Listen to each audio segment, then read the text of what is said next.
In this sublesson, we're going to explore the report view, explore the visualizations pane, and explore the fields pane. So let's go ahead and get our Power BI desktop file open that supports this sublesson. Okay, so we have our desktop file here, L0401. Let's just go ahead and open it up and wait for the Power BI desktop for a moment.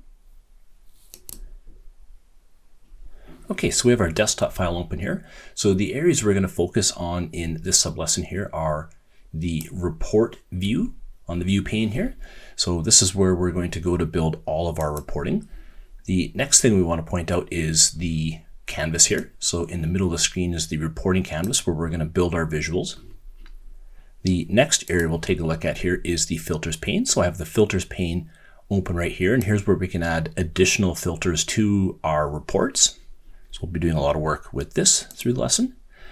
Next area here is our visualizations pane. This contains all of the visuals that we can go ahead and choose for our reports. So we'll go ahead and once again do quite a bit of work with this through this lesson.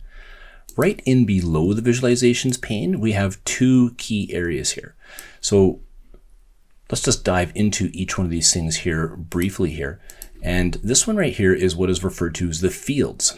And this is where we're going to bind data into our visualizations. The one right next to it here is what is referred to as the format. And here's where we're going to go and enable formatting our visualizations. Now, in certain circumstances, if I just go ahead and grab the key influencers visualization and show it, we can actually see that a third option shows up here, and this is the analytics. So here are some additional analytics features that we can go ahead and configure for certain visualizations. So let's go ahead and get rid of that.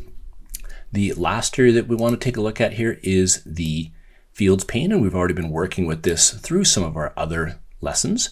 So this contains all the fields that are contained within tables that we can actually go ahead and use within our reports. Okay, so that's just a quick tour of the Power BI desktop and some of the key areas that we're going to be using over the next few sublessons.